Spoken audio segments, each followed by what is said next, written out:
की आज युगेंद्रचा वाढदिवस आणि तेव्हा सगळ्यांची इच्छा आहे की माझ्या उपस्थितीमध्ये केक कापावा. आनंद आहे की मला हजर असतात. मी विचार करत होतो की जमाना किती बदलत आहे. वाढदिवस होतो पण लहान गावी सुद्धा आता केक यायला,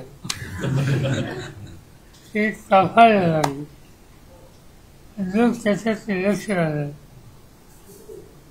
मला आठवत आहे माझ्या लहानपणी वाढदिवस असला तर गुळ शेंगदाणे किंवा गुळ खाऊन हे दिलं जायचं. आता ते सगळे जेवण बदलले. आनंद आहे की गेले हल्ली काही दिवसापासून तुम्हा लोकांच्या बरोबर युगेंद्रने कामाची सुरुवात केली. त्याचा स्वभाव लोकांची नम्रतेने बोलण्याचा आहे, सुसंवाद ठेवायचा आहे आणि जे काही आपल्या पद्धतीनं करता येईल ते करण्याचा प्रयत्न करा. या बाबतीत तुम्ही लोकांनी आम्हा लोकांची तुलना करता कावा.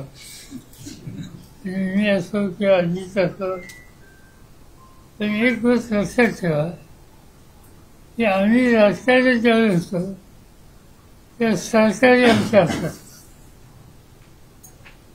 आज युगेंद्रला तुमच्यावर काम करायचं आहे, सरकार त्यांच्या हातात नाही. त्यांच्या हातात कष्ट करायचे, माणुसकीचे संबंध करायचे, लोकांशी जेवढा संपर्क ठेवता येईल तेवढं ठेवायचा, हेच आहे. आणि त्यासाठी तुम्हा सगळ्यांची साथ त्याला पाहिजे. आणि त्याबरोबर सत्तेची अपेक्षा आज यासाठी अभ्यास करता कामा नये. मी काही अधिक बोलण्याच्यासाठी या ठिकाणी मगाशी येताना मी सांगितलं तुझा वाढदिवस अभिनंदन.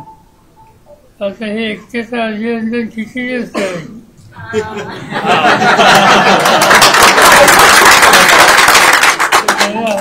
आम्हाला अक्षर थांबू नका. दिवस चाललेले व्यक्तिगत जीवनात आधार नसतो. हा घरात त्याचे आधार दुसरं दुसरी परत नसतो.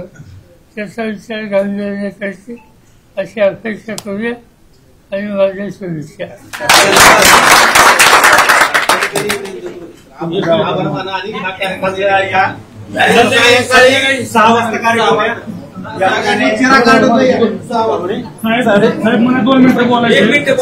साहेब तुम्ही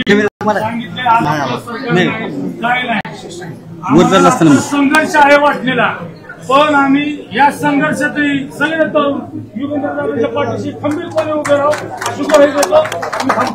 माझ्या ठिकाणी संघर्ष करून आता महिला तालुक्याच्या सगळ्या दुष्काळी गावात आहोत. ठीक आहे. पाणी नाही, ती कशी देता येईल त्याचा विचार